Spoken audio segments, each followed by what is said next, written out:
Sistem trans Assalamualaikum warahmatullahi wabarakatuh. Nama saya Ciko Aldianto Aspurwa, IPM 20 Teknik Sipil 2020 Universitas Sangguwa Jurai. Izinkan saya mempresentasikan hasil kerja saya. Pengertian ditinjau dari definisinya dalam transportasi berasal dari kata transportare yang artinya seberang atau sebelah lain. Dalam pengertian ini, transportasi mengandung unsur lokasi atau tempat yang saling dihubungkan. Transportare berarti merangkut atau membawa sesuatu ke tempat lain. Abdul Qadir 2006. Dengan demikian, transportasi mengandung arti adanya kegiatan bergerak dan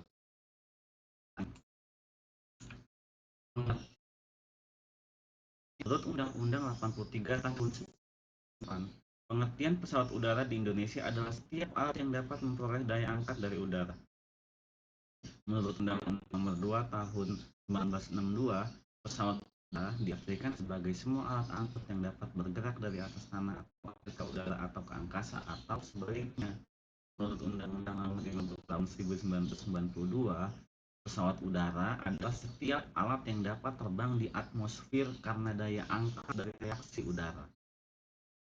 Penerbangan Nomor 1 Tahun 2009, setiap mesin atau alat yang dapat terbang di atmosfer karena gaya angkat dari reaksi udara, tetapi bukan karena reaksi udara terhadap permukaan bumi yang digunakan untuk penerbangan. Sejarah transportasi udara. Pesawat terbang pertama di dunia diterbangkan pada tahun 1903 dengan kecepatan yang sangat rendah dan hanya mencapai jarak tidak lebih dari 100 meter. Tahun 1960-an, orang baru mengenal pesawat yang dapat terbang tidak lebih dari 6 atau 8 jam saja. Akan tetapi, sekarang ini orang sudah dapat terbang non-stop dari Singapura ke New York yang jaraknya harus ditempuh dalam waktu 18 hingga 19 jam terbang. Pengelolaan transportasi udara meliputi A. Data pesawat penumpang, C. Data barang angkutan berupa kargo, D. Bagasi penumpang. Sarana transportasi udara. Transportasi atau pesawat udara atau kapal terbang atau cukup pesawat saja adalah kendaraan yang mampu terbang di atmosfer atau udara. Prasarana transportasi udara. Bandar udara merupakan sebuah fasilitas tempat pesawat terbang dapat lepas landas dan mendarat. Pengelolaan jasa transportasi udara. Banyak pihak terkait dengan mode transportasi udara secara garis besar antara perusahaan angkutan udara, penumpang, ground handling, penyelenggaraan bandar udara, pemerintah selaku regulator, dan pengguna jasa usaha tersebut beroperasi. Pengelolaan bandara yang baik dan benar dilihat dari biaya yang terjangkau, berlaku memiliki kemanfaatan minimum, artinya tingkat muatan penumpang dan atau barang maksimum, faktor tepat dan teratur, aman dan nyaman. Pengelolaan jasa kebandaraan ditinjau dari aspek hukum. Dalam undang-undang, penerbangan dinyatakan bertanggung jawab atas penerbangan dan kelancaran pelayanannya. Artinya, berkewajiban untuk melaksanakan tugas-tugas pemerintah yang harusnya diberikan dengan suatu pelimpahan.